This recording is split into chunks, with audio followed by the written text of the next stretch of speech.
আমার নাম শামিয়া। অনেক শিক্ষিত হওয়া সত্ত্বেও আমাকে বাধ্য হয়ে লোকের বাড়িতে কাজ করতে হতো, কারণ আমি খুব গরিব ঘরের মেয়ে ছিলাম। আমার বাড়ির মালিকের দেখাশোনা করাই ছিল আমার আসল কাজ, কারণ আমার বাড়ির মালিক ভীষণ অসুস্থ মানুষ ছিলেন। আমি ২৪ ঘন্টা মালিকের বাড়িতে থাকতাম। তারপর প্রত্যেক দিন রাত হতেই আমার বাড়ির মালকিন আমাকে গুরুজির কাছে নিয়ে যেতেন। তারপর গুরুজির কাছে যাওয়া মাত্রই আমি শুয়ে পড়তাম। তারপর সকালবেলা যখন আমার ঘুম ভাঙে তখন আমার জামাকাপড় ও চুল এলোমেলো হয়ে থাক। এমনকি জানি না কেন আমার হাঁটাচলা করতেও একটু অসুবিধা হতো। জানি না সারা রাত ধরে গুরুজি আমার সঙ্গে এমন কি করতেন যে সকালবেলা আমার জামাকাপড় ও চুল এলোমেলো হয়ে থাকত। তারপর সেদিন আমি যখন গুরুজির ঘরের ভিতরে ঢুকে গুরুজির সত্যিটা জানার জন্য শুয়ে থাকার নাটক করেছিলাম। তারপর নিজের চোখে গুরুজির সত্যিটা দেখার পরে আমার যেন দম বন্ধ হয়ে আসছিল। আসলে আমি গরিব ঘরের মেয়ে হলেও ভীষণ সুন্দরী ও শিক্ষিত ছিলাম, কিন্তু তা সত্ত্বেও আমার কপালে সরকারি চাকরি জোটেনি। তাই আমি বাধ্য হয়ে শহরে এসেছিলাম। আমার এক বান্ধবীর কাছে ভেবেছিলাম এতগুলো ডিগ্রি অর্জন করার পরেও যদি কোনো কাজে নিযুক্ত হতে না পারি তাহলে তো এত দিনের পড়াশোনা ব্যর্থ হবে, তাই বাধ্য হয়ে গ্রাম থেকে শহরে এসেছিলাম। শহরে আসার পরে আমার একটা বাড়িতে চাকরিও লেগেছিল এবং তারা বিশাল ধনী ছিল। সেদিন প্রথম আমি যখন আমার বান্ধবীকে সঙ্গে করে মালকিনের বাড়িতে যাই, তখন বাড়ির ভিতরে ঢোকামাত্রই তো আমার চোখ দুইটা বড় হয়ে যায়, কারণ বাড়ির বাইরেটা যতটা সুন্দর ছিল, বাড়ির ভেতরটা তার চাইতে অনেক বেশি সুন্দর ছিল এবং বাড়িতে ঢোকা মাত্রই মনে হচ্ছিল যেন আমি কোনো রাজপ্রাসাদে ঢুকে পড়েছি। তারপর বাড়িতে ঢোকা মাত্র আমি যখন পুরো বাড়িটা ঘুরে ঘুরে দেখছিলাম তখন ওই সময়ে বাড়ির একটা কাজের লোক আমাকে এসে বলল, আপনি কি সানিয়া ম্যাডাম? আমি তখন একা যে লোকটাকে মাথা নাড়িয়ে হ্যাঁ বলেছিলাম। তারপর ওর কাজের লোকটা আমাকে একটা জায়গায় বসতে বলেছিলেন এবং মালিকের জন্য অপেক্ষা করতে বলেছিল। তারপর কিছুক্ষণ বসে থাকার পরে যখন মালকিন আমার সামনে এলেন, তখন উনাকে দেখে তো আমি প্রথমে একটু ঘাবড়ে গিয়েছিলাম। তারপর উনি আমাকে বললেন, স্বামী, আর তুমি যদি আমার বাড়িতে কাজ করতে চাও তাহলে তোমাকে কিন্তু ২৪ ঘন্টা আমার বাড়িতে থাকতে হবে এবং তোমাকে ৩০,০০০ টাকা করে মাইনে দেব। ৩০,০০০ টাকা মাইনে শুনে তো আমি কাজ করতে রাজি হয়েছিলাম, তাও আবার এটা জেনেই যে আমাকে সেখানে কি কাজ করতে হবে। আসলে আমি এটা জানতাম না যে মালকিন আমাকে কি কাজের জন্য নিজের বাড়িতে ডেকেছিলেন। তারপর আমি যখন কাজের কথা জিজ্ঞেস করলাম তখন উনি আমাকে বললেন, কাজ করার আগে নাকি তাদের বাড়ির জিনিস গুরুজি আছেন, উনি আমাকে দেখবেন, তারপরে উনি যদি আমাকে পছন্দ করেন তাহলে নাকি আমি বাড়িতে কাজ করতে পারব। বলে আমি তো এই বাড়িতে কাজ করার জন্য রাজি হয়ে গিয়েছিলাম, কারণ মালিক বলেছিলেন মালিক নাকি অসুস্থ আছেন এবং সারাদিন উনার দেখাশোনা করার দায়িত্ব হচ্ছে আমার কাজ। তারপর মালকিনের কথা অনুযায়ী আমি যখন গুরুজির জন্য অপেক্ষা করছিলাম তখন দেখলাম একটা লম্বা চওড়া মানুষ যিনি ধুতি পরেছিলেন এবং উনার গায়ে একটা সাদা রঙের চাদর ছিল। তারপর উনি যখন আমার সামনে আসেন তখন মার্কিন আমার হাত ধরে গুরুজির কাছে নিয়ে এসে বললেন, গুরুজি, এই মেয়েটা হচ্ছে শামিয়া এবং স্বামী অনেক শিক্ষিত, যার জন্য আমি এই মেয়েটাকে আমার স্বামীর দেখাশোনার জন্য পছন্দ করেছি। এবার আপনি দেখে বলেন যে স্বামী আমাদের বাড়িতে রাখা ঠিক হবে কিনা। এ সময় জানি না কেন ওই গুরুজিকে দেখার পরে আমার মনে একটা অন্যরকম অনুভূতি এসেছিল। আমি তো এটাই বিশ্বাস করতে পারছিলাম না যে এত বড়লোক হওয়া সত্ত্বেও তারা কিভাবে কুসংস্কার ও অন্ধবিশ্বাসে বিশ্বাসী ছিল। তারপর মালকিনের কথা অনুযায়ী আমি যখন গুরুজির সামনে গিয়ে দাঁড়ালাম তখন উনি আমাকে বললেন, এই যে মেয়ে, তোমার হাতটা সামনে ধরো। গুরুজির কথা শুনে আমি যখন ভয়ে ভয়ে নিজের হাতটা সামনে ধরলাম তখন উনি নিজের ২ হাত দিয়ে আমার ডান ধরে নিজের ২ চোখ বন্ধ করে বিড়বিড় করে কিছু একটা বলতে লাগলেন। আরে তারপর চোখ খুলে আমার মাথায় হাত রেখে মালকিনের দিকে তাকিয়ে বললেন, স্বামীকেই বাড়িতে রাখলে খুব ভালো হবে, কারণ এই মেয়েটা এই বাড়ির জন্য খুব লক্ষণ। তারপর গুরুজির কথা শুনে তো মালকিন অনেক খুশি হয়ে মালিকের সঙ্গে দেখা করানোর জন্য আমাকে উপরের ঘরে নিয়ে গিয়েছিলেন। তারপর উপরের ঘরে গিয়ে যখন মালিককে দেখলাম তখন ওনাকে ওই অবস্থায় দেখে তো আমার একটু খানিক হলেও খুব কষ্ট হয়েছিল, কারণ উনি তো পক্ষাঘাতগ্রস্ত অবস্থায় একটা হুইল চেয়ারে বসেছিলেন। উনার তো নিজে থেকে কিছু করার ক্ষমতা ছিল না, তাই মালকিন আমাকে বলেছিলেন উনার খাওয়া দাওয়া থেকে শুরু করে বাকি সমস্ত কাজ কিন্তু আমাকেই করতে হবে এবং যার বিনিময়ে উনি আমাকে ৩০,০০০ টাকা দিবেন। মালিককে দেখার পরে আমি ওই বাড়িতে কাজ করতে খুশি খুশি হয়ে রাজি হয়েছিলাম। কিন্তু ওই বাড়িতে প্রথম দিন রাতেই কিন্তু আমার সঙ্গে কিছু ঘটনা ঘটেছিল। আসলে আমি যখন মালকিনের কাছে মালিকের রকম অবস্থার কারণ জানতে চেয়েছিলাম, তখন মালকিন বলেছিলেন যে গত 7 মাস আগেই নাকি ওনার 27 বছরের তরুণ ছেলে অ্যাক্সিডেন্টে মারা গেছে এবং তার শোকে নাকি মালিকপক্ষ গ্রস্ত হয়ে গেছেন। ওটা শুনে তো আমারও ভীষণ খারাপ লেগেছিল। আমার যেহেতু ওই ঘরের 24 ঘন্টার কাজ ছিল, তাই মালকিন আমাকে মালিকের পাশের ঘরে থাকতে দিয়েছিলেন। কিন্তু সেদিন রাত্রিবেলা আমি যখন নিজের ঘরে শুয়েছিলাম, তখন অর্ধেক রাতে মনে হলো কেউ যেন আমাকে বাজেভাবে ছোঁয়ার চেষ্টা করছে। তারপর আমি যখন ঘাবড়ে গিয়ে ঘরের লাইটটা অন করি, তখন দেখলাম ঘরের ভেতরে তো কেউ ছিল না। আমি তখন ভয় পেয়ে ঘর থেকে বাইরে বেরোতে আমার গুরুজির সঙ্গে অনেক জোরে ধাক্কা লাগে। গুরুজি তখন আমাকে অনেক বেশি ভয় পেতে দেখে বলেছিলেন, আরে সামিয়া, তোমার কি হয়েছে? এত রাতে তুমি এত বড় বাড়িতে একাই ঘুরে বেড়াচ্ছে কেন? আমি তখন ঘাবড়ে গিয়ে গুরুজিকে বলেছিলাম যে আমি যখন শুয়েছিলাম তখন মনে হলো কেউ যেন আমার রুমে এসেছিল। গুরুজি তখন আমার মাথায় হাত বুলিয়ে বললেন, এ ব্যাপারে তোমার সঙ্গে কাল কথা হবে, তুমি ভয় পেও না, আমি তোমার সঙ্গে থাকবে বলে উনি আমাকে ঘরে নিয়ে আসলেন। তারপর আমি চুপচাপ নিজের বিছানায় শুয়ে পড়েছিলাম এবং গুরুজি জানালার পাশে চেয়ারে বসে নিজের মালা দিয়ে মন্ত্র যোগ করেছিলেন। তারপর আমি কখন যে শুয়ে পড়েছিলাম, আমার আর কিছুই মনে ছিল না। আমার ধারণা অনুযায়ী গুরুজির বয়স কাছাকাছি 7 বছর হবে। এদিকে আমার মালকিন কিন্তু প্রত্যেকটা ব্যাপারে গুরুজনের সঙ্গে আলোচনা করতেন এবং গুরু যে যা আদেশ দিতেন আমার মালকিন কিন্তু সেটাই করতেন। ওদিকে আমি খুব সৎভাবে নিজের কাজ করছিলাম।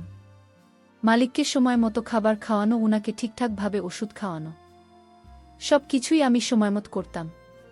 ভেবেছিলাম মাসে 30,000 টাকা করে পেলে আমার সংসারের সব অভাব দূর হবে এবং আমার মায়ের একটা ভালো জায়গায় চিকিৎসাও করাতে পারব। আসলে আমার মা খুব অসুস্থ ছিল এবং গ্রামে আমার দাদা ও বৌদি মায়ের খেয়াল রাখত। এদিকে আমি ভেবেছিলাম শহরে কাজকর্ম করে যে টাকা পাব, সেই টাকাগুলো আমার মাকে পাঠিয়ে দেব। কিন্তু এই বাড়িতে আসার পরে আমার সঙ্গে এত অন্যায় হবে, আমি সেটা কোনোদিন স্বপ্নেও ভাবতে পারিনি। সারাদিন তো আমার সঙ্গে সেরকম কিছু হতো না, কিন্তু রাত হতেই আমি যখন নিজের ঘরে গিয়ে বিছানায় শুয়ে পড়তাম, তখন মনে হতো কেউ যেন আমার রুমে আসছে এবং আমার বিছানায় শুধু তাই নয়, আমি যখন বাথরুমে স্নান করতাম তখনও মনে হতো বাইরে থেকে কেউ যেন দাঁড়িয়ে রয়েছে দেখার জন্য। কিন্তু ওই বাড়িতে তো গুরুজি, মালকিন এবং মালকিনের একটা তরুণী মেয়ে এবং মালকিনের সেই কাজের লোক গোপাল কাকা ছাড়া তো আর কেউ ওই বাড়িতে রাতের বেলাতে থাকত না। তাহলে আমার কেন সবসময় এটাই মনে হতো যে কেউ যেন আমার সঙ্গে খারাপ কিছু করতে চাইছে? আসলে মালকিনের বাড়িতে আরও যে 4-5টা কাজের লোক ছিল, তারা কিন্তু সারাদিন কাজকর্ম করে দুপুরের পরে নিজের বাড়িতে চলে যেত, তাই আমার কিন্তু তাদের উপরে কোনো সন্দেহ হয়নি। এদিকে গোপাল ও কাকা তো সব সময় রান্নাঘরে ব্যস্ত থাকত, তাহলে কি আমার পিছু করত? এদিকে আমি তো স্বপ্নেও ভাবতে পারিনি যে আমি যাকে কোনোদিন সন্দেহ করিনি সেই লোকটাই তো আমাকে অন্য নজরে দেখত। আসলে প্রথম দিন রাতে আমার সঙ্গে ওই ঘটনা হওয়ার পরে গুরুজি আমার ভীষণ খেয়াল রাখত, কিন্তু তাও আমি কখনোই গুরুজির কথার উপরে অন্ধ বিশ্বাস করতে পারিনি। কিন্তু কিছুক্ষণের জন্য হলেও মানুষ হিসেবে আমি তো ওনাকে খুব ভদ্র ভেবেছিলাম। কিন্তু আমি তো স্বপ্নেও ভাবতে পারিনি যে এই গুরুজি আমাকে ও আমার মালকিনকে এভাবে ঠকাবে। আমার মালকিন কিন্তু তার ছেলের মৃত্যুর শোকে মানসিকভাবে অসুস্থ হয়ে পড়েছিল, তাই গুরুজি যা বলত আমার মালকিন কিন্তু চোখ বন্ধ করে সেটাই করত। এক কথায় বলতে গেলে মাল কিন্তু গুরুজির অন্ধভক্ত ছিলেন। কিন্তু প্রত্যেক দিন রাতে আমার মনে হতো কেউ যেন সবসময় আমার উপর লক্ষ্য রাখে। তাই আমি রাত্রিবেলা যখন ঘরে ঘুমোতে আসতাম তখন কিন্তু ভয়ে ঘরের ভিতর থেকে জানালা দরজা সব কিছুই কিন্তু বন্ধ করে গায়ে চাদর মুড়ি দিয়ে শুয়ে পড়তাম। কিন্তু সকাল হতেই জানি না কেন আমার চুলগুলো এলোমেলো হয়ে থাকত। আমি যখন হাঁটাচলা করতাম তখন আমার কিন্তু ব্যথা করত। আমি তো এটা বুঝতে পারতাম না যে প্রত্যেক দিন রাতে আমি সুস্থ হয়ে শুয়ে পড়তাম, কিন্তু সকাল হতে কেন আমার শরীর খুব দুর্বল মনে হতো এবং বাধ্য হয়েই কথাটা আমি মালকিনের সঙ্গে আলোচনা করেছিলাম যে প্রত্যেক দিন রাতে আমার মনে হয় কেউ যেন আমাকে কিছু করার চেষ্টা করতেন। তখন গুরুজি আমাকে ও মালকিনকে বলেছিলেন মালিকের ছেলের আত্মা নাকি আমাকে পছন্দ করেছে, আর তাই প্রতিদিন রাতে আমার রুমে ঢুকে তার জন্য নাকি আমার জামা কাপড় এলোমেলো হয়ে থাকে এবং আমার চুলগুলো এলোমেলো হয়ে থাকে। আমি তখন গুরুজিকে পরিষ্কারভাবে বলেছিলাম যে আমি কিন্তু এসব কুসংস্কারে একদম বিশ্বাস করি না। তখন গুরুজি মালকিনকে বলেছিলেন যে মালকিনে ছেলের আত্মার শান্তির জন্য নাকি আমাকে একাই গুরুজির সঙ্গে একটা ঘরের ভিতরে পুজো করতে হবে এবং এই পুজোতে নাকি আমাকে সব বিধি করতে হবে। আমি তখন গুরুজির কথা শুনে অনেকে রেগে গিয়ে মালকিনকে বলেছিলাম, ম্যাডাম আমি কিন্তু এসব করতেই বাড়িতে আসেন। আমি কিন্তু মালিকের সেবা করতেই বাড়িতে এসেছি। তাই আমি এসব পূজাপাঠ কোনো বিধি করতে পারব না, কারণ আমি এসব কুসংস্কারে বিশ্বাস করি না। আমার মালকিন তখন আমার কথা শুনে কেঁদে কেটে আমার হাত ধরে বলেছিল, দেখো স্বামী, আর শুধুমাত্র আমার ছেলের আত্মার শান্তির জন্য এবং একটা মায়ের মনে শান্তির জন্য তুমি গুরুজির কথা শোনো। আমি তোমার হাতে পায়ে ধরছি, তুমি এটার জন্য আমার কাছে যত টাকা চাইবেন আমি তোমাকে দিতে রাজি আছি। মালকিন কিন্তু এই বিধি করার জন্য আমার হাতে পায়ে ধরতে শুরু করেছিলেন। মালকিনের কাকুতি মিনতি দেখে আমি রাজি হয়েছিলাম, কিন্তু জানি না কেন আমার গুরুজির উপরে প্রথম থেকেই সন্দেহ হতে শুরু হয়েছিল। তাই আমি আগে থেকেই সতর্ক ছিলাম। তারপর সেদিন রাত্রিবেলা যখন গুরুজি আমাকে ওই অন্ধকার ঘরের ভিতরে নিয়ে আসে, তখন দেখি সেখানে পুজোর সামগ্রী আগে থেকেই রাখা ছিল। একটা অগ্নিকুণ্ড ছিল। তারপর গুরুজি আমাকে যখন অগ্নিকুণ্ডের সামনে বসে পূজা পাঠ শুরু করলেন, তখন কিছুক্ষণ পরেই কিন্তু আমাকে একটা মন্ত্র পাঠ করা জল পান করতে বললেন। তারপর আমি যখন ওই জলটা পান করলাম, তারপরে কিন্তু ধীরে ধীরে আমার মাথা একটু ভারী হতে লাগল এবং মনে হচ্ছিল আমি যেন চোখে আবছা দেখতে পাচ্ছি। তারপরে একটু একটু বুঝতে পারলাম যে তখন গুরুজি আমার এই অবস্থা দেখে বিছানায় নিয়ে শুয়ে দিল। ওই সময় আমি সব কিছু আবছা দেখতে পাচ্ছিলাম, কিন্তু আমার মধ্যে এতটা ক্ষমতা ছিল না যে আমি বিছানা থেকে উঠে বাইরে যাই। তারপর উনি আমার পাশে বসে আমার মুখের দিকে তাকিয়ে মুচকি হেসে বললেন, তোকে যেদিন প্রথম দেখেছিলাম সেদিনই তোকে পছন্দ করে ফেলেছিলাম। এই পুজো তো একটা বাহানা শুধুমাত্র তোকে কাছে পাওয়ার জন্য, কিন্তু কি করব আমরা যে নামে গুরুজি, তাই আমাদেরকে খুব সাবধানে কাজ করতে হয় যাতে আমাদের নামটা খারাপ না হয়। নাম খারাপ হয়ে গেলে তো এদের মতো ধনী ব্যক্তিদের কাছ থেকে তাদেরকে বোকা বানিয়ে টাকা আদায় করতে পারব না। শুধু টাকা দিয়ে তো মন ভরে না। বেন, ধন্যবাদ। হু, একটু খেতেও তো হবে। আর আমাদেরও তো একটা ইচ্ছা আছে, আমাদের একটা চাহিদা আছে, তোকে দেখার পরে দ্বিগুণ হয়ে গেছে। তাই আমি আর নিজেকে আটকে রাখতে পারছি না। কি করব বাপি, মনটা মানছে না তো। তাই আজকে আমি খুব ভালো করে তোর সাথে।